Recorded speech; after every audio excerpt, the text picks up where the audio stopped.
यांच्या प्रतिमेला वंदन करून आजच्या या शिक्षण परिषदेला मी या प्रथम सत्रामध्ये सुरुवात करत आहे। विचारांची देवाणघेवाण करण्यासाठी या ठिकाणी उपस्थित सर्व माझ्या बंधू आणि भगिनींनो, आजच्या या शिक्षण परिषदेच्या पहिल्या सत्रामध्ये तुम्हा सर्वांचं मनपूर्वक हार्दिक स्वागत। आजचा पहिला विषय आहे पॅट, म्हणजे अर्थात नियतकालिक चाचण्या, जे सर्व आपण घेतो, बरोबर। तर मी आता थोडक्यात तुम्हाला काही सांगणार नाही किंवा एक सूर्य असं बोलणार नाहीये, आपण चर्चा करणार आहोत। आता सरांनी सांगितलेलं आहे की विचारांची देवाणघेवाण करण्यासाठी शिक्षकांचं हक्काचं व्यासपीठ म्हणजे ही शिक्षण परिषद आहे। आपलं तसं पाहिलं तर एकदम छोटंसं केंद्र आहे आणि विचारांची देवाणघेवाण अतिशय चांगल्या पद्धतीने होईल, है की नाही सर? म्हणजे खरं तर आपण फार मर्यादित संख्येत आहोत। ज्या केंद्रामध्ये जास्त संख्या असते तिथे शिक्षकांच्या भेटीगाठी कमी होतात, एकमेकांचे उपक्रम कळायला थोड्या मर्यादा येऊ शकतात। पण आपण थोडेच जण आहोत, एकमेकांच्या विचारांनी जर आपण व्यवस्थित पुढे काम करत गेलो तर नक्कीच आपल्या पटसंख्या, जी भीती सर्वत्र पसरलेली आहे पटसंख्या कमी होण्याची, ती हळूहळू कमी व्हायला हरकत नाहीये। आणि यासाठी आपण स्वतःला सेल्फ मोटिवेटेड ठेवणं गरजेचं आहे। तर चला आजच्या पहिल्या आपल्या विषयाकडे वळूया आपण। सत्र इथं दाखवणारच आहे GR, हा GR आपण सर्वांनी वाचलेला आहे। पण तत्पूर्वी मी विचारते, पॅट म्हणजे काय? पॅटचं लॉंग फॉर्म सांगा आणि तुम्हाला जी माहिती असेल ती सांगा। पॅटच्या चाचण्या लाजायचं नाही, आपल्याला विचारांची देवाणघेवाण करायची की नाही। मी तू टाकली याचा अर्थ असा नाही की मला फार कळते, तुमचे माझ्यापेक्षा तुम्ही सगळे आदरणीय, वंदनीय आणि अनुभवी आहात। फक्त आपल्याला काय करायचं आहे, चर्चा। बोललं तर समस्या कळणार आहेत, नाही बोललं तर काय कळणार आहे? सांगा, पॅट म्हणजे काय? Periodic assessment test. हा, सरांनी लॉंग फॉर्म सांगितलं, त्याला मराठीत काय म्हणायचं? नियतकालिक मूल्यमापन चाचण्या, बरोबर। किती घेतो आपण या चाचण्या? आपण घेतोय ना, गेली 3 वर्ष झालं आपण या चाचण्या आपल्या शाळा स्तरावर घेत आहोत। किती असतात या चाचण्या? 3 असतात, बरोबर। पहिली चाचणी कोणती होते? शाळा सुरू झाल्याच्या पहिल्यांदा असते, हा, पायाभूत चाचणी असते, जिला आपण पायाभूत म्हणतो। ही पायाभूत चाचणी आपण आयोजित करतो शाळेमध्ये। मग ह्या पायाभूत चाचणीचा अभ्यासक्रम कोणता असतो? बरोबर, मागच्या इयत्तेवर आधारित, म्हणजे मागच्या इयत्तेतल्या त्या वर्गाच्या क्षमता, अध्ययन निष्पत्ती त्या मुलाला किती प्राप्त झाल्या याचा मूल्यांकन करण्यासाठी ही सुरुवातीच्या शैक्षणिक सत्राच्या सुरुवातीला पायाभूत चाचणी घेतली जाते। नंतर आपण शिकवण्याचं काम करतो, अध्यापनाचं कार्य चालू राहतं आणि मग दिवाळीमध्ये, म्हणजे अर्थात प्रथम सत्र म्हणायचो अगोदर आपण, म्हणजे आपण आपल्या हाताने पेपर काढून घ्यायचो। तर आता आपण पेपर काढतो का? संभ्रम होता सुरुवातीला 3 वर्षापूर्वी, पण आता आपण पेपर काढत नाही। तर शासनाचीच ही नियतकालिक चाचणी येते आणि जी की दिवाळीच्या सुट्ट्या लागण्याच्या अगोदर असते, बरोबर, साधारण ऑक्टोबर महिन्यामध्ये। मग यामध्ये कुठल्या अध्ययन निष्पत्ती मुलांना आल्या, म्हणजे आपण ज्या शिकवलेल्या आहेत त्या किती मुलांनी प्राप्त केल्या हे तपासण्याचं काम आपण या मूल्यांकन चाचण्यांमध्ये करतो, बरोबर। त्यात जे काही मागे राहिलेत विद्यार्थी त्यांच्यावर परत आपल्याला कृती कार्यक्रम करायचा असतो आणि त्या क्षमता त्या मुलांना कशा प्राप्त होतील याच्यासाठी सरांनी सांगितलं होतं पाठीमागे आपल्याला आराखडे बनवायला, की त्या अध्ययन निष्पत्ती ज्या प्राप्त झाल्या नाहीत त्यासाठी तुम्ही कोणते उपक्रम घ्याल ते एक आराखडा तुमच्याकडे बनवून ठेवा। म्हणजे असं मोठं काम होतं का? तर नाही, थोडं 2-3 विधानं लिहायची होती आपापल्या पद्धतीने, त्याचं काही स्पेशल फॉर्मॅट नव्हता। मग काही जणांनी केलं, काही जणांनी दुर्लक्षित केलं। असं काय होतं तर शिक्षण परिषदेमध्ये प्रॉपर संदेश कधी कधी पोहोचला जात नाही। मग अशा वेळी आपण काय केलं पाहिजे शिक्षक म्हणून, तर एकमेकांना विचारलं पाहिजे, मला ते शिक्षण परिषदेला हा विषय कळाला नव्हता, तो काय आहे हे आपण जर जाणून घेतलं तर छोट्या मोठ्या चुका आपल्या टाळू शकतात। नंतर तिसरी, आपण दिवाळी नंतर आल्यानंतर काम करायला लागतो, खरं तर तिथून पुढे आपली कसरत जास्त असते, कारण ऊसतोड कामगारांची मुलं आपल्याकडे जास्त आहेत। आणि मुलं कुठे जातात? कुठे जातात मुलं? आई वडील। पहिली दुसरीची तर हमखास मुलं कारखान्याला गेली असतात, म्हणजे मोठा प्रश्न त्यांच्या उपस्थितीचाच असतो, तर त्यांना क्षमता कुठून प्राप्त करून देणार। आणि दुसरा प्रश्न, पालक गेलेली असतात 3री-4थीचे, मग ती पालक आजी आजोबांजवळ राहिली असतात, म्हणजे अर्थात ती घरी गेल्यानंतर काही अभ्यास करतात का? तर अजिबात नाही, म्हणजे सगळी जबाबदारी जी आहे उपस्थितीची आपल्यावर येऊन पडते। मग आपण जे आहेत त्यांना शिकवण्याचं काम करतो, पण जे येत नाही, जे आलेले नाहीत त्यांच्यासाठी आपण काय करायचं? साधारणतः फेब्रुवारीच्या 2ऱ्या आठवड्यात ही मुलं परत येतात, मग तिथून पुढे आपण त्यांना दुर्लक्षितच ठेवतो। तसं न करता या मुलांवर आपण विशेष लक्ष देऊन काम करायला पाहिजे। त्या अध्ययन निष्पत्ती कमी काळामध्ये आपण त्यांना कशा प्राप्त करून देऊ शकू याच्यासाठी आपण उपक्रम आपापल्या विचारांनी तयार करायला हवेत। म्हणजे आता समजा मोरे सर चांगला उपक्रम घेत आहेत किंवा मॅडम चांगला उपक्रम घेत आहेत, त्यांचा उपक्रम आपल्याला लागू पडेल का? आपल्याला तो तितके छान पद्धतीने घेता येईल का? सांगा बरं, घेता येईल का? मे बी घेता पण येऊ शकतो आणि घेता येणार पण नाही, कारण प्रत्येकाचं स्किल वेगळं असतं। मग तुम्ही तो उपक्रम ऍज इट इज आपल्या शाळेत राबवू शकता, वर्गात राबवू शकता, किंवा तुम्ही तुमच्या स्वतःचे काही उपक्रम शोधा. आणि उपक्रम शोधायचे तरी काही फार आवड आहे का? आता इथं नवीन ट्रेनिंग शिक्षक पण बसलेले, तसं उपक्रम शोधायचं काहीच अवघड नाही. सध्याचा जमाना डिजिटल जमाना आहे, युट्यूब आहे, मोबाईल म्हणजे इंटरनेटच्या सहाय्याने आपण जगभरातली कुठलीही माहिती आपण आपल्या शाळेमध्ये अवलंबू शकतो. यासाठी फक्त गरज कशाची आहे? इच्छाशक्तीची गरज आहे की मला करायचंय, मला माझ्या वर्गासाठी करायचंय, माझ्या मुलांना पुढे आणायचे. आणि बघा म्हणजे सर्वांना मी सांगते, एक आत्मिक समाधान जे असते की नाही आपला मुलगा शिकण्याचं, ते कुठं मिळते? प्राथमिक स्तरावर जास्त असते. मित्र म्हणेन आपण भाग्यशाली आहोत की आपण ह्या क्षेत्रामध्ये प्राथमिक स्तरावर काम करतोय. माध्यमिक शिक्षक किंवा सिनियर कॉलेजचे शिक्षक असतील, 1-2 तास घेतात, त्यांच्या हातात जी विद्यार्थी येतात ते काही फारसं ऐकत नाहीत, त्यांना काही घेणं देणं नसतं, 1 तास शिकून निघून जातात. पण आपल्याकडं येणारी मुलं कशी असतात? मातीचा चिखलाचा गोळा. सुविचार आहे बघा, लहान मुल म्हणजे मातीचा गोळा, आकार द्यावी तशी मूर्ती घडते. पण तो मातीचा गोळा नसतो खरं तर. प्रत्येक मुल शिकत असते हे आपल्या प्रशिक्षणातून समजलेलं आहे. फक्त आपल्याला काय काम करायचंय? त्याला शिकवायचे, त्याला सुलभक म्हणून. आता आपल्या शिक्षकाचं दुसरं नाव बदललं गेले की सुलभक म्हणून काम करायचे. प्रत्येक मुल शिकतं हो, फक्त आपल्याला त्याला पुशअप करण्याची गरज आहे. आणि ती जर आपण जाणीव आपल्या मनात ठेवली की आमचा हा विद्यार्थी पाठीमाग आहे. आपण प्रत्येक जण म्हणतो की वर्गामध्ये 2 विद्यार्थी पाठीमाग असतात, प्रत्येकाच्या वर्गामध्ये असतात, पण ते पाठीमागे नसतात, तर ते एक स्टेप पुढे चाललेलेच असतात, पण इतरांच्या तुलनेत ते बरोबरीत नसतात, म्हणून आपण त्यांना पाठीमागे ठेवतो. आता समजा 4थीचा मुलगा आहे, चांगलं वाचन करतोय, खडखड वाचन करतोय, गतीनं वाचन करतोय, समजपूर्वक वाचन करतोय, पण त्याच वर्गात एक दुसरा विद्यार्थी आहे ज्याला वाचता येत नाही, फक्त साधारण कानामात्रा नसलेले शब्द आज तो वाचायला लागले. पण 3रीत असताना तो तेही वाचत नव्हता, कका किकी सुद्धा येत नव्हती, त्याला आई सुद्धा ओळख नव्हती. पण 3रीतून 4थीत आल्यानंतर तो काय शिकला? कका किकी ही ओळख झाली, प्राथमिक बाराखडीची त्याला ओळख झाली, आणि आज तो कानामात्रा नसलेले शब्द वाचतोय. ही सुद्धा त्याची प्रगती आहे, हे तिचं शिकणं आहे. कदाचित गती कमी असेल त्याची शिकण्याची, परंतु तो शिकतोय हे आपण लक्षात घेतलं पाहिजे. आणि मग असं जर आपण त्याला शिकवत गेलो तर आपली पॅट 3री चाचणी आहे, नियतकालिक चाचणी, त्यात आपण आपल्या अध्ययन निष्पत्तीचं उद्दिष्ट प्राप्त करू शकतो. आता आपण महत्वाचं बघूया, मूल्यमापन चाचण्यांची उद्दिष्ट काय आहेत, आपण काय आयोजित करतो.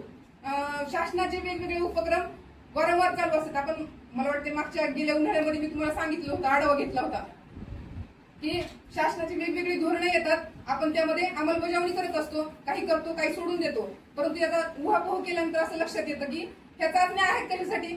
तर फक्त म्हणजे जे काही उपक्रम आहेत ते कुणासाठी आहेत? तर विद्यार्थ्यांसाठी आहेत. तर विद्यार्थ्यांमध्ये फक्त गुणवत्ता गरजेची आहे. त्यावेळेस माझं हेच वाक्य होतं आणि आजही तेच आहे की मुलांना आलं ना की आपल्याला ह्या उपक्रमांचं टेन्शन घ्यायची काहीच गरज नाही बघा. म्हणजे निपुण महाराष्ट्र येऊ, FLN येऊ की नियतकालिक चाचण्या येऊ, काही अडचण आहे का? फक्त त्याला शिकतं केलं पाहिजे. आणि काय आहे प्राथमिक स्तरावर शिकवायचे, काय शिकवायचंय त्याला? प्राथमिक स्तरावर काय शिकवायचंय? 1ली ते 4थी पर्यंत वाचन, बरोबर. 4 मूलभूत क्षमता आहेत, वाचन, लेखन, बरोबर. ह्या महत्वाच्या 4 क्रिया आल्या ना, मग कुठलाही उपक्रम येऊ काहीही अडचण नाही. 3री चाचणी, त्यात आपला अध्ययन निष्पत्ती प्राप्त झाले की तो मुलगा त्या क्षमतेच्या म्हणजे त्या इयत्तेच्या क्षमता प्राप्त झाल्या असं म्हणतो आपण. आता या शैक्षणिक वर्षातली पॅटची पहिली चाचणी होणार आहे दिनांक 6 ऑगस्ट ते 8 ऑगस्ट. 6 तारखेला मराठीचा पेपर, 7 तारखेला कदाचित इंग्लिश असेल, मी वाचली नाही, आणि 8 तारखेला गणित. मागे पुढे पण काय सांगितले, त्या दिनांकाला त्या चाचण्या घ्या. म्हणजे काय होतं, पेपर फुटीसारखे प्रश्न होत नाही. आपण पाहिले युट्यूबला पाठीमाग कितीतरी पेपर येत होते आहे की नाही, आणि पोरं काय करायची, घरी पप्पाकडून फोन घ्यायचा, मग पैकी मार्क मिळवायचे. आणि तुमचेच नाही म्हणजे आपल्या शाळेतलाच विषय नाही, आपली लेकरं सुद्धा तुम्ही ऑब्झर्व करा, कुणीतरी सांगितलं असतं पेपर आलेला आहे आणि मुलं बघायची आणि जाऊन लिहून यायची. म्हणजे महत्व होतं का त्या गोष्टीचं? नाही. हे कुठेतरी थांबावं म्हणून गोपनीयता पाळण्यासाठी आपण सर्वजण बांधील आहोत. आपण आपल्या पद्धतीनं आपल्याकडून पेपर कुठं जाणार नाही याची काळजी घ्यायची, आणि मुलांनाही आपल्या घरच्या तशी सवय सुद्धा लावायची नाही. मग आता दिनांक 6 ते 8 मध्ये आपण ही पहिली पायाभूत चाचणी आयोजित करणार आहोत. दुसरी आहे ऑक्टोबर मध्ये. सध्या उद्दिष्ट काढा एकदा वरची घेऊन वरी. तर या चाचण्या काय घ्यायच्यात, त्याचे उद्देश महत्वाचे ते जाणून घ्यायचे. आधी जे आपण मूल्यमापन करायचो ते अध्ययनाचं मूल्यमापन करतो, बरोबर. सगळेजण म्हणताना त्या मुलांना किती शिकला ते आपल्याला जाणून घ्यायचे, त्याचं मूल्यमापन करायचं म्हणून आम्ही चाचण्या घेत आहोत. पण बघा इथं पहिलं त्यांनी उद्दिष्ट सांगितलेलं आहे की अध्ययनासाठी मूल्यमापन करा. कशासाठी मूल्यमापन करा? मुलगा कसा शिकता होईल, त्याला अध्ययन कसं करता येईल याच्यासाठी तुम्ही मूल्यमापन करा. मग हे मूल्यमापन करताना पोरांना बर्डन द्यायचं का? एक तू हे दे रे, ह्याच्यात मार्क कमी पडतील, कुणी आले अधिकारी बघायला तर पेपर मध्ये असं म्हणून चालणार आहे का आपल्याला? तुम्हाला काय, मला सुद्धा टेन्शन येते या गोष्टीचं. आपल्याला वाटतं की पेपर पोरांनी व्यवस्थित लिहावा, खडखुड करू नये, सुंदर हस्ताक्षर असावं, वाटतं की नाही आपल्या सगळ्यांना? पण तसं न करता अध्ययनासाठी मूल्यमापन करा. त्याचं जसं अक्षर असेल तसं असू द्या, त्याला जशा गणिती क्रिया येतात तशा करू द्या.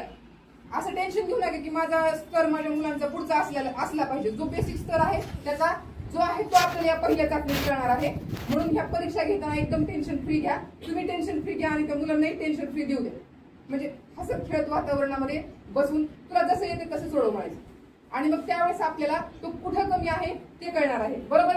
दुसरी प्रक्रिया आहे, दुसरा उद्देश आहे बघा, विद्यार्थ्यांची अध्ययन निष्पत्ती संपादन पडताळणे व त्यामध्ये वाढ करणे. आता पहिल्यांदा आपण ती संपादन पडताळली, त्याला हसत खेळत परीक्षा देऊ दिली, जेवढं येतं तेवढं त्यानं लिहिलंय. आणि त्या मदत काय होणार आहे आपली त्याच्यामुळं, त्या अध्ययन निष्पत्ती त्याला अधिक कशा पोहोचवता येतील, त्यात वाढ कशी करता येईल यासाठी मदत होणार आहे. ही चाचणीचा हा दुसरा उद्देश झाला. तिसरा उद्देश आहे अध्ययन अध्यापन प्रक्रिया सुलभ होण्यास मदत करणे. आपण अध्यापन करत असतो, पण आता अध्यापन करतो का हो आपण? नवीन धोरण पद्धतीनुसार आपण अध्यापन करतच नाही. आपण सुलभकाचं काम करतो. शिकतायत तेच अध्ययनच करतायत मुलं, फक्त जिथं अडतात तिथं आपल्याला शिकवायचं त्यांना. आणि चौथा मुद्दा आहे बघा, या अगोदर मी तुम्हाला काही प्रश्न विचारू इच्छिते. नॅसची चाचणी आपल्याकडे झाली असेल, हो की नाही? कुठल्या शाळेत झाली आपल्या इकडे? माझ्या शाळेत झाली असं आहे का कोणी? नॅस स्लॅस एक होती आणि पिसाच्या 3 चाचण्या आहेत बघा. म्हणजे हे सर्वेक्षण आहेत. नॅस म्हणजे काय? NAS नॅस, नॅशनल अचिव्हमेंट असेसमेंट नाही, अचिव्हमेंट सर्व्हे. अचिव्हमेंट म्हणजे काय? किती मुलांनी नॅशनल राष्ट्रीय स्तरावर संपादन किती झाली राष्ट्रीय स्तरावर ते पाहणारी ही सर्वेक्षण आहे नॅसचं. म्हणजे सर्व शाळेमध्ये, मोजक्या काही निवडक शाळांमध्ये हे सर्वेक्षण केलं जायचं. आणि राष्ट्राच्या धर्तीवर राज्यामध्ये सुद्धा स्लॅस आयोजित केली बघा. स्लॅस म्हणजे काय? राज्य स्तरावरची संपादन पाहिजे पोरांची याच्यामध्ये. आणि पिसा एक आहे. तर या सगळे जे 3 चाचण्या झाले की नाही किंवा सर्वे झाले, याच्यामध्ये जे प्रश्न होते ते कशावर आधारित होते? तर अध्ययन निष्पत्तीवरच होते. मग अध्ययन निष्पत्ती म्हणजे काय? अध्ययन निष्पत्ती म्हणजे त्या विद्यार्थ्याला काय यायला पाहिजे. समजा पॅटचा पेपर आहे, पॅटचा प्रत्येक व्यक्ती त्याच्यामध्ये त्यांनी क्रमांक दिलेला आहे, ती अध्ययन निष्पत्ती आली त्या विद्यार्थ्याला आली पाहिजे. आणि ती अध्ययन निष्पत्ती समजा तो पेपरमध्ये चुकला तर त्यावेळेस त्याच्या विद्यार्थ्याला काय करायचंय, त्याच नमुन्याची किंवा त्याच धर्तीवरच्या आधारित त्याच्याकडे ते अध्ययन निष्पत्ती यावी यासाठी आपल्याला प्रयत्न करायचे. त्यासाठी छान सरांच्या माणसांनी अध्ययन निष्पत्ती म्हणजे मुलांना जे अपेक्षित आहे, समजा त्याच्यातलं समजा श्रुतलेखन आहे, चौथीचा विद्यार्थी 3री 4थीचा, त्याला ते श्रुतलेखन आलं पाहिजे. संपादन त्या मुलांची ती संपादनूक म्हणजे काय? थोडक्यात अध्ययन निष्पत्ती. आणि या आपल्या सर्वांच्या पाठ्यपुस्तकात आहेत. कुठे आहेत पाहिलेत का? अध्ययन निष्पत्ती पाहिलेत कुठे आहेत? आहेत का? ते कंबाईन पुस्तकं होती की नाही त्यात होते का? गेल्या वर्षी जे वही आहे पानं आली ती मला वाटतं त्यात नव्हत्या. त्या पुस्तकात नव्हत्या. म्हणजे मला जितकं आठवते त्या पुस्तकामध्ये अध्ययन निष्पत्ती आलेली नव्हते. एकत्रित पुस्तक केले त्यावेळेस. पूर्वी पण यायच्या आणि आता सुद्धा बघा आपल्या पुस्तकामध्ये पहिल्या पानावर म्हणजे गणित विषयासाठी कोणत्या अध्ययन निष्पत्ती आवश्यक आहेत आणि त्याच्यासाठी लागणारी प्रक्रिया. म्हणजे काहीच अवघड नाही, आपल्याला काहीच करायचं नाही. तिथं प्रक्रिया सुद्धा दिली की कुठली अध्ययन निष्पत्ती प्राप्त करण्यासाठी आपण काय करू शकतो ती विधानं त्या ठिकाणी दिलेली आहेत. ती फक्त आपल्याला वाचन करायची आहेत आणि त्यासाठी आपण कोणते उपक्रम घेऊ शकू एवढं आपल्याला ठरवायचे म्हणायचं. आणि उपक्रम हे काय नाही लय अवघड नसते, तर छोटे छोटे उपक्रम असतात. बरोबर. आता या ज्या 3 चाचण्या आहेत यांच्या आधारे नॅस, स्लॅस आणि पिसा यावेळेस आपल्या ज्यावेळेस झाल्या त्यावेळेस राष्ट्रीय शैक्षणिक धोरण जाहीर झालेलं होतं बघा. आणि महामारी आली आपली कोरोनाची. त्यात तर सगळं आपल्या शिक्षणाचा गोंधळ उडून गेला. लेकरं शाळेत नव्हते, लेकरं मागं पडली. आणि मग पुन्हा राष्ट्रीय शैक्षणिक धोरणामध्ये FLN एक संकल्पना आली पुढे. आठवतंय FLN म्हणजे काय? FLN लॉंग फॉर्म सांगा बरं. पायाभूत चाचणी.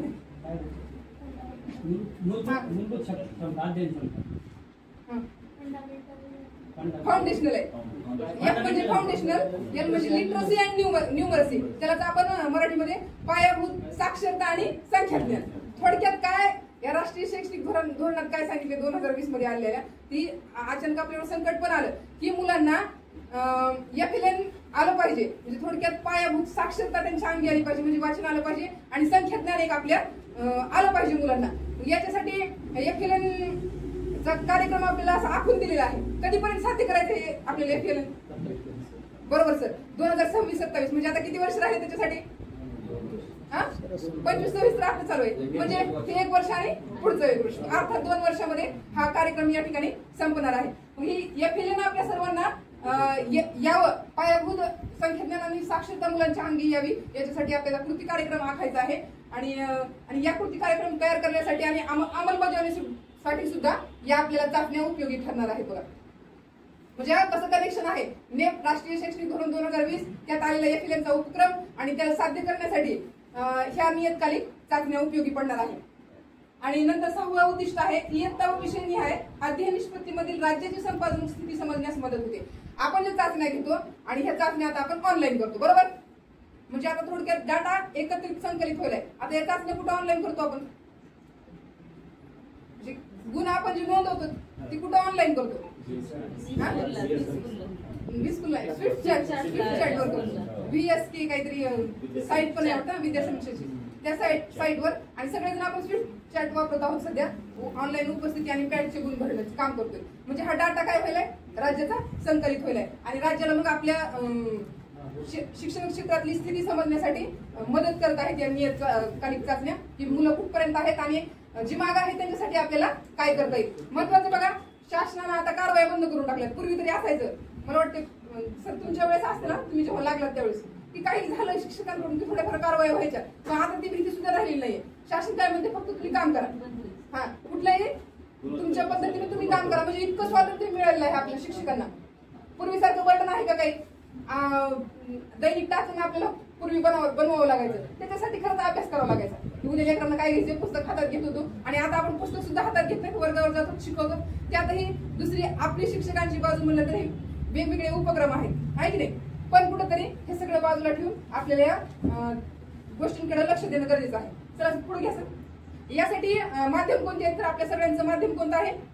मराठी. पायाभूत चाचण्यांचं त्या चाचण्या कुठं कुठं घेतल्या जातात? तर आपल्या जिल्हा परिषद शाळांमध्ये आणि अनुदानित शाळांमध्ये घेतल्या जातात. अजून एक बदल मला वाचलेला लक्षात आले, त्या पायाभूत चाचण्या कोणत्या वर्गापासून सुरू होते सांगा बरं? किती ला सुरुवात होती? आधी 3री पासून होतं, आता 2री. नवीन बदल आहे 2री पासून, यंदापासून. आणि शेवटचा वर्ग कोणता? बरोबर, 8वी पर्यंत या चाचण्या घेतल्या जातात. आता याचं वेळापत्रक दिलेलं आहे बघा. प्रथम भाषा आता हे आपापल्या वर्गानुसार आहे. दुसरीचा एक गट केलाय, याला फक्त 60 मिनिटांचा वेळ आहे. आणि आपण एक काळजी घेऊया की हा वेळ देत जाऊ मुलांना. म्हणजे वेळ दिला तर काय होते, त्यांना ते म्हणजे सोडवायची सवय लागते. आपण दिला वेळ तर ते वेळच करणार आहेत आणि आपण सोडवतो मला कितीही वेळ सोडवणार आहोत. दिलेल्या वेळेत सोडवण्याचा प्रयत्न करूया. लेखी पेपर त्या दिनांकाला त्या दिवशी सोडवण्याचा प्रयत्न करा. आणि ज्या तोंडी चाचण्या आहेत त्या तोंडी चाचण्या पेपर झाल्यानंतर दुपारी घ्या, पण घ्या. म्हणजे असं दुर्लक्ष ठेवू नका, कारण त्यातून त्यांचे संवाद कौशल्य चांगलं वाढणार आहे, आपली भाषणाची क्षमता त्यांची विकसित होणार आहे. दुसरीला 30 गुणांचा पेपर आहे. 3री 4थीसाठी 40 गुणांचा, 5वी 6वीसाठी 50 गुणांचा, 7वी 8वीसाठी 60 गुणांचा. म्हणजे 30 40 50 60 अशा स्तर वाढत गेला तसं 10 गुण वाढत गेले तर एवढं लक्षात ठेवण्याची गरज आहे. गणिताचा पेपर ही तसाच आहे. दुसरीला 30 गुणांचा, 3री 4थीला 40 गुणांचा, 5वी 6वी 50 आणि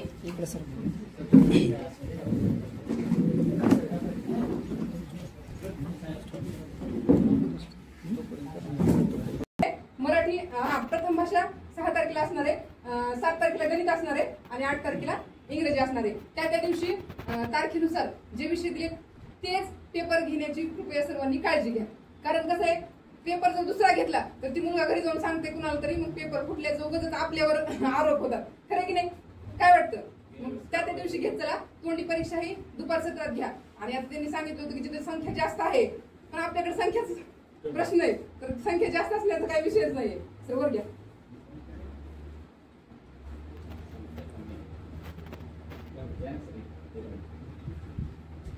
हा पेपर आपल्या सर्वांना व्यवस्थित पोहोचवले गेले आहेत. याची कार्यवाही पूर्ण झालेली आहे. फक्त आपण शिक्षक म्हणून काय काळजी घ्यायची तर गोपनीयता पाळायची.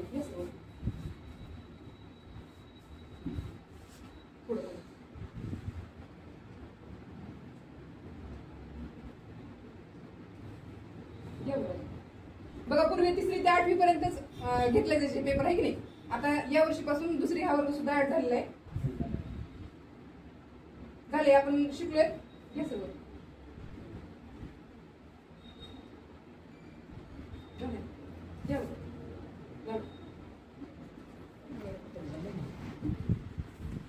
महत्वाची गोष्ट आहे अध्ययन निष्पत्ती क्रमांक.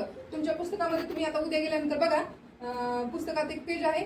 अध्ययन निष्पत्ती दिल्यात. अलीकडे अध्यापनासाठी लागणारी प्रक्रिया म्हणजे तुम्हाला काय करता येऊ शकते ते पण दिलंय. त्या ठिकाणी असे क्रमांक दिले आहेत. मला वाटतं यापूर्वी राऊत सरांनी हा विषय घेतलेला होता. आठवते मला. त्यांनी हे सांगितलं होतं आवर्जून 601 आणि 01 असे क्रमांक आहेत तिथं. मग आता पहिला जो अंक आहे तो काय दर्शवतो तो वर्ग म्हणजे ही 6वीची अध्ययन निष्पत्ती आहे. दुसरा अंक आहे तो विषयाचा सांकेतांक दर्शवतो म्हणजे 01 हा विषय तिथं कोड दिले आहेत. भाषेचा आहे गणिताचा आहे ते आपल्याला त्यावरून कळतं. आणि 01 जे आहे 3ऱ्या नंबरचा तो अध्ययन निष्पत्तीचं विधान म्हणजे प्रत्येक वर्गाला कुठं 15 आहेत कुठं 14 कुठं 18 आणि कुठे 19 अशा अध्ययन निष्पत्ती ठरवून दिल्या आहेत. त्या अध्ययन निष्पत्तीचे क्रमांक या ठिकाणी दिले. हाही मुद्दा आपल्याला माहित असायला हवा कारण आपण शिक्षक आहोत.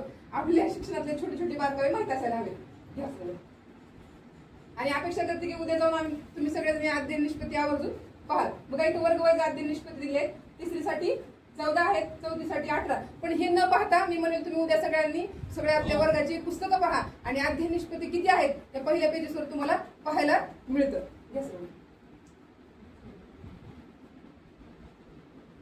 हे इथं पान पण दिले त्यांनी. असं पेज आहे इयत्ता 3री मराठी अध्ययन निष्पत्ती. अशा अध्ययन निष्पत्तीचं पेज आपल्या प्रत्येक पुस्तकामध्ये दिलेलं आहे. अध्ययनात सुचवलेली शैक्षणिक प्रक्रिया आणि पुढे आहे अध्ययन निष्पत्ती. 3रीचा आहे पहिल्या आकड्यावरून कळतं. 01 हा मराठीचा क्रमांक आहे आणि 01 म्हणजे पहिली अध्ययन निष्पत्ती आहे. आता एक मी वाचून दाखवतो तुम्हाला.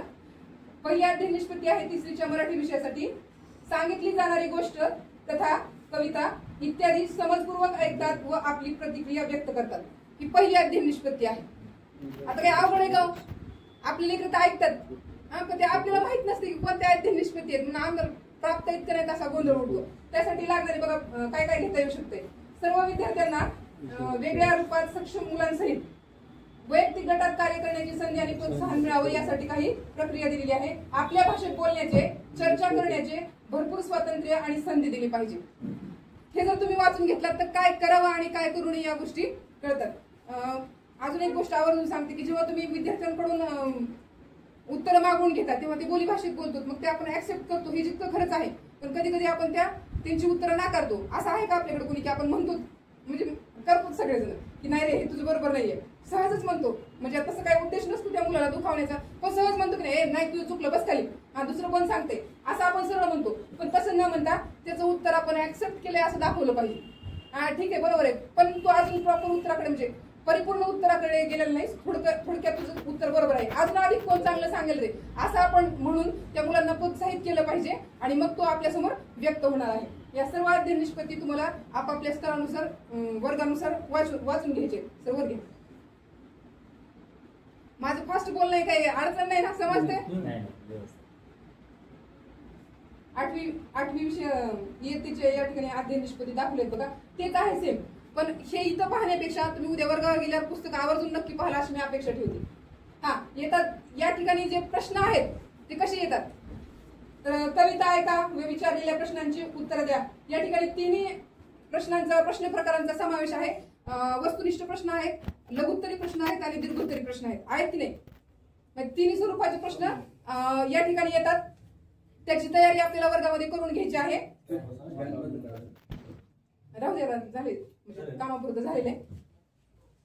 अशा पद्धतीने आपल्याला काय करायचे प्रश्न प्रकारांची सुद्धा तयारी करून घ्यायची. 3ही प्रश्न प्रकार या ठिकाणी आहेत. रिकाम्या जागा भरा कंसातले शब्द किंवा वेगळा शब्द किंवा कंसातले शब्द खाली रिकाम्या जागेत भरा अशा प्रश्नांचा सराव करून घ्यायचा आहे. आणि मला वाटते आता पायाभूत चाचणीमध्ये पहिल्यांदा फॉर्मॅट कोणी सांगेल का कसे पेपर येतात. पहिला प्रश्न कोणता येते पायाभूत चाचणीमध्ये पहिला शब्द लिहायचे.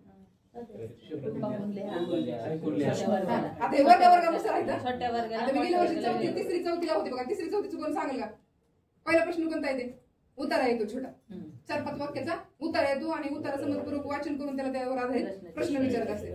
मग आणि अजून पुढे काय येते? एक जाहिरात येते, बरोबर. हमखास प्रश्न आहे, याची तयारी आपल्या पोरांना करून द्यायची. हे काय वेगळं आहे का?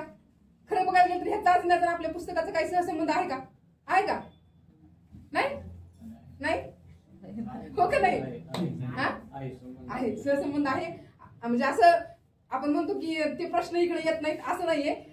म्हणजे ते जर समजपूर्वक वाचता आलं, पोरांना समजून घेता आलं, तर हेही पेपर आपल्याला चांगल्या पद्धतीने सोडवता येते. फक्त प्रश्न उत्तर टाईप परीक्षा राहिलेल्या नाहीयेत. पोरांना समजलं पाहिजे, त्यासाठी प्रश्नाचा अर्थ सुद्धा समजला पाहिजे. माझा एक अनुभव सांगते. इंग्लिशमध्ये नवोदय स्कॉलरशिपचे प्रश्न असतात की नाही इंग्लिशचे, इतके सोपे असतात. पोरांना जर मराठीत सांगितलं तर चटकन सांगते बघा. हे सांगणे ह्याच्यात आता एक चित्र दिलेलं असतं, त्यात लपलेले इंग्रजी अल्फाबेट शोधा असं असते. हे जर मराठीत सांगितलं तर पोरग कितीही साधा असू द्या चटकन सांगते ते अल्फाबेट, पण ते इंग्लिश मधलं प्रश्नच वाचायचं अवघड जाते. हे म्हणजे अशा ज्या अडचणी आहेत त्या आपण लक्षात घेतल्या पाहिजे. त्याच्यासाठी आपल्याला पोरांना काय करता येईल यासाठी आपण लक्ष द्यायला पाहिजे. अशा पद्धतीने आजचा हा पॅटचा विषय माझ्याकडे देण्यात आलेला होता. तुम्ही सरासर आपल्याला सांगण्याचा चांगला प्रयत्न केला आहे आणि जरी काही राहिलं असेल तरी तुम्ही समजून घ्याल आणि अधिक तुम्ही चांगल्या पद्धतीनं या पॅटच्या चाचण्या शाळा स्तरावर आयोजित करतात. आता महत्वाच्या 4 गोष्टी परत एकदा रिव्हिजन करते. पॅटची चाचणी 6 ते 8 या 3 दिवसामध्ये त्या तारखेला त्या विषयानुसार घ्या. दुपार सत्रामध्ये तोंडी परीक्षा सुद्धा घ्या.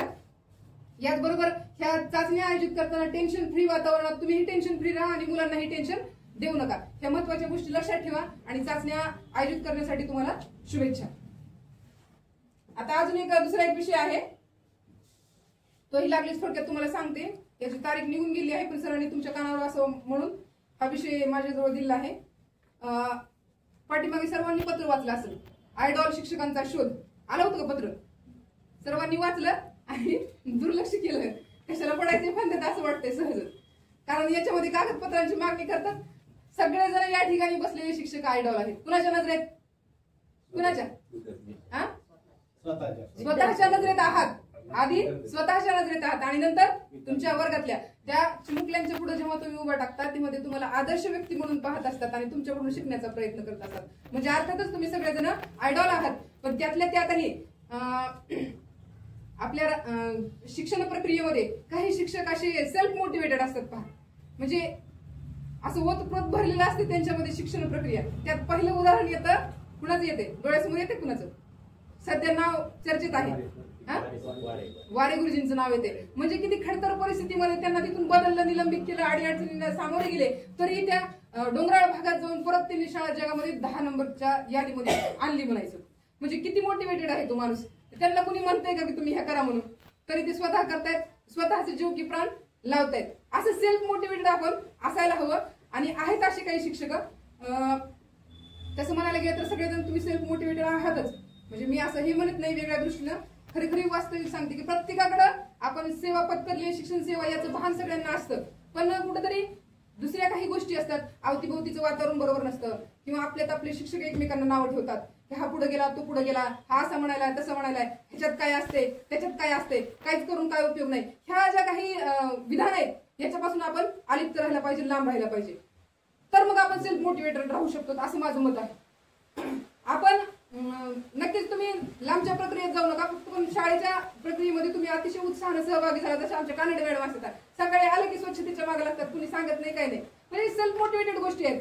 म्हणजे कौतुकाची थाप सुद्धा अपेक्षित नसते. शाळा सुंदर दिसली पाहिजे म्हणून आलं की त्यांनी त्यांचं पहिलं काम उचलतात. असं प्रत्येक शिक्षक आपापलं काम करत असतो. मग राज्यामध्ये असे काही निवडक शिक्षक असतात की अतिशय चांगल्या पद्धतीने शिक्षण प्रक्रियेमध्ये सहभागी होतात, नवनवीन विचारांची अंमलबजावणी आपल्या शाळा स्तरावर करतात, केंद्र स्तरावर करतात आणि त्यांचा उपयोग पुढे राज्यभर केला जातो. म्हणजे या शिक्षकांना पुढे शिक्षण परिषदेमध्ये बोलवलं जातं तिथं राज्यस्तरावर आणि त्यांचे एकत्रित विचार गोळा केले जातात आणि आपल्याला शिक्षण प्रक्रियेसाठी काय करता येऊ शकता येईल यासाठी मतं मागवली जातात आणि त्यांच्या विचारांना अनुसरून खाली आपली शिक्षण प्रक्रिया राबत असते. आपण शेवटचा घटक आहोत. म्हणजे अशी फार मोठी एक प्रशिक्षण झालं ते आपल्यापर्यंत यायला किती महिने झाले सर? सर आता राज्यस्तरावर जाऊन प्रशिक्षण घेऊन आले आहे. मुंडे सरांचे. आता बघा ते त्यांना जिल्ह्याला द्यायचे, पुन्हा खाली आपल्यापर्यंत आता किती वेळ लागतो. म्हणजे कुठलीही प्रोसेस जी असते, आपण 3-4 दिवस प्रशिक्षणात बसतो आणि आपल्याला वाटतं काय घेत नाहीत व्यवस्थित, असं करत नाहीत तसं करत नाहीत, आणि आपण ते दुर्लक्षित करतो आणि पटकन निघून जातो. पण त्या पाठीमागचा उद्देश आपण जर पाहिला तर त्या पोरांना शिक्त करणं हा आहे, आणि त्याच्यासाठी आपला एवढा मोठा खर्च केला जातो, आहे की नाही. मग आता हे काही जे शिक्षक आहेत, मोजके शिक्षक, बोटावर मोजणे इतके आहेत, तसे प्रत्येक ठिकाणी असतात असे. आणि हे शिक्षक काय करतात की जे उपक्रम वगैरे राबवत असतात, बिनधास्तपणे सांगत असतात. काही काही शिक्षक अशी आहेत की त्यांचं प्रेझेंटेशन कुठेतरी कमी पडतं, शाळा स्तरावर खूप छान पद्धतीने काम करतात. आणि मला माझा अनुभव आहे की काही जुने शिक्षक सुद्धा असे आहेत की सेल्फ मोटिवेटेड असतात. त्यांना लई काय अपेक्षा राहिली असते, कारण वय उलटून गेलेले असते, पण शाळेत खूप छान काम करतात. त्यांच्याकडून बऱ्याच गोष्टी आपण शिकल्या पाहिजेत. आणि मग काही जण आपल्या बॅचची म्हणायला हरकत नाही, 2007च्या नंतरचे काही शिक्षक जास्त पुढे आलेले आहेत असं माझं मत आहे. राष्ट्रीय स्तरावरचा मागचा पुरस्कारही आपले एका 2009च्या बॅचच्या शिक्षकाला मिळालेला होता, राष्ट्रीय शिक्षक आदर्श शिक्षक पुरस्कार. मला कौतुक वाटलं. अतिशय डोंगराळ भागामध्ये तो जाऊन तिथं काम करत होता, आणि त्याचं काम कुठेतरी उल्लेख केलं गेलं म्हणून त्याला तिथं सन्मानित करण्यात आलं. हे शिक्षक जे आहेत, आता शासनाला काय करायचंय, यांचा शोध घ्यायचाय. प्रत्येक तालुक्यातून काही निवडक शिक्षकांची नावं पुढं जिल्ह्याला जाणार आहेत, जिल्ह्यातली नावं पुढं विभागाला, विभागाची नावं राज्याला, अशी राज्यापर्यंतची प्रक्रिया चालणार आहे. बरं, काय एकत्रित करायचे शासनाला? तसे तर मोजके पुरस्कार दिले जातात. आदर्श शिक्षक पुरस्कार आहेत, जिल्हा स्तरावरचा आहे, राज्य स्तरावरचा आहे. तरी परत का राबवावीशी वाटली ही प्रक्रिया? तर बघा, शासनाच्या विचाराधीन आहे की आयडॉल शिक्षकांची बँक तयार करायची, आयडॉल संस्था सुद्धा तयार करायच्या. म्हणजे ज्या संस्था, जसं की जरेवाडी सारखी जी शाळा आहे, ती जी काम चांगलं करते, तशा शाळा एकत्रित करायच्यात. आणि शिक्षक सुद्धा असे जे व्यवस्थित काम, म्हणजे सेल्फ मोटिवेटेड होऊन अतिशय वेगळं योगदान त्यांनी शैक्षणिक क्षेत्रात दिलेलं आहे, असे शिक्षक एकत्रित करायचे. या सगळ्यांच्या विचारांचा उपयोग आपल्याला खालच्या स्तरापर्यंत, एकदम पायाभूत स्तरापर्यंत कसा हा विचार पोहोचला जाईल, याच्यासाठी ही बँक तयार करून शासनाला कार्यवाही करायची आहे. की त्यांना पुढे राज्य स्तरावर ट्रेनिंग घेता यावेत. बऱ्याच वेळा असं आपल्या लक्षात येते की ट्रेनिंगमध्ये कधी कधी एखादा विषय चांगल्या पद्धतीने मांडला जात नाही, कारण चांगली काम करणारी लोक चांगली लक्षात राहतात. पाठीमागे आपलं प्रशिक्षण झालं होतं इथं तेलगावच्या कार्यशाळेत, नाही तेलगाव डीएड कॉलेज आहे ना, त्यावेळेस एक सर होते, राकेश सर म्हणून होते. तुम्ही होतात का त्या बॅचला? मी असताना पवार सर. म्हणजे काय पर्सनॅलिटी होती त्या माणसाची, म्हणजे किती विचार भारी होते, किती वाचन दांडगं होतं, आणि ते कोर्स जे वाचत होते असं मन भारावून जात होतं. अशी माणसं, आणि ते खरंच ऍक्च्युअल त्यांच्या शाळेवर काम सुद्धा करतात म्हणून कळलं. मग त्या नकळतच, त्यांचा ना आपला काही संबंध आहे का, कधी भेटलं बोलत काय, नकळत माझं नाव ते लक्षात राहिलं. कारण एक आदर असतो अशा चांगल्या व्यक्तींबद्दल. अशा चांगल्या व्यक्ती बघा, ते त्या दिवशी प्रशिक्षणात ते आले आणि माझ्या लक्षात राहिले. म्हणजे थोडक्यात माझ्या प्रमाणात तुमच्याही मनात ते घर करून गेले. बऱ्याच जणांच्या चांगल्या प्रतिक्रिया त्यावेळेस ऐकण्यात आल्या की राकेश सर खूप चांगलं शिकवत होते म्हणून. मग असे शिक्षक कुठेतरी आपलं मोटिवेशन असतात, आणि हे मोटिवेशन आपल्या सगळ्यांना, प्रत्येकांना मिळावं म्हणून खरोखर आयडॉल शिक्षकांचा शोध घेण्याची प्रक्रिया शासनाला राबवलेली आहे. आता पुढे खाली कशी होती ती आपल्याला माहित नाही, त्यावर विषयात बोलू नये आपण. जे होईल ते होईल, पण असे शिक्षक एकत्रित करायचे. त्यांच्यासाठी काय गुण दिलेले आहेत या ठिकाणी परिपत्रकात दिलेला आहे. बघा, पहिले गुण आहेत, सर्वात मोठा टप्पा आहे 60 गुणांचा. या ठिकाणी 90% विद्यार्थ्यांना सर्व अध्ययन निष्पत्ती प्राप्त आहेत का वर्गातल्या.